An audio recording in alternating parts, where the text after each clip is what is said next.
Hello and welcome to the Tactical channel. I'm your host, as always, Tactical, working every day to bring you the best gun scare knife channel available on YouTube.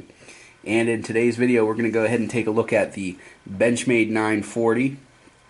I've had this knife for about 2 years. This is probably one of my most frequently carried knives, next to maybe my Strider SNG and my Spyderco Dragonfly.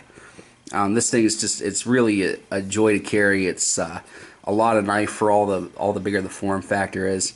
But we'll go ahead and get into that after we talk about the knife. This particular one has an S30V CPM S30V blade with a reverse Tonto tip. Has a thumb stud opening. The blade length on this is 3.4 inches. The blade rides on phosphor bronze bushing or phosphor bronze washers, and it comes out super fast with the thumb studs. I'd say it's almost like an auto or at least an assisted opener.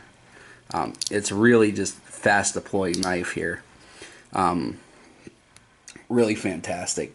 The handle material on this particular model is anodized aluminum. It's a dark green with a anodized titanium backspacer that is purple. The anodization for both of them is holding up really good, and I carry this knife a ton. The only spots that you can start to see some of the anodization wear off is right here on the tips of my handle scales. Other than that, it's all good in the hood. And this is what I would call the base or regular standard model of a 940.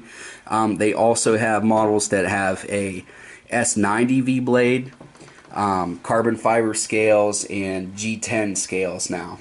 So there's a bunch of stuff to pick from. It has a black spring clip for the pocket clip that is right or left-handed carry, tip up only. It has some what I would call non-functional jimping between the handle scales on the top and the bottom. It's that you can feel it, but it doesn't really work that good, at least not in my opinion. Uses the axis lock that Benchmade uses on pretty much all their knives. Works flawlessly. It's a fantastic lock system. It has Torx bit construction, so it's pretty standard. You don't need a specialty tool or anything like that. Open length for the entire knife is 7.887 inches with a closed length of 4.47 inches and a very svelte 2.9 ounces for the weight. This is a really lightweight knife. Really, the only thing I have that's lighter than it is my Dragonfly 2. But as you can see, it is a lot smaller. That is a huge knife blade for that weight. It's made in the USA, and that's about all there is about the knife. Price tag on this, depending on what model you get, is anywhere between $150 to $170. The carbon fiber version is a little bit more than $200. If that's what you're really into. The standard model is good to go though.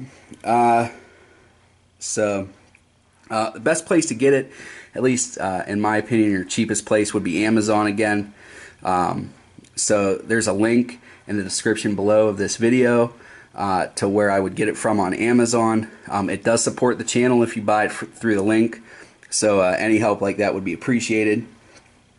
So let's go ahead and talk about some things that maybe I really liked or didn't like about the knife. It's really a smooth knife. That's probably my favorite thing about this. The blade steel is a good steel. Anodization is holding up really good. Some of the stuff that I don't really care for is this painted style pocket clip. Really gets annoying just because the paint wears off so fast. I wish it was Parkerized, sort of like the triage that I have.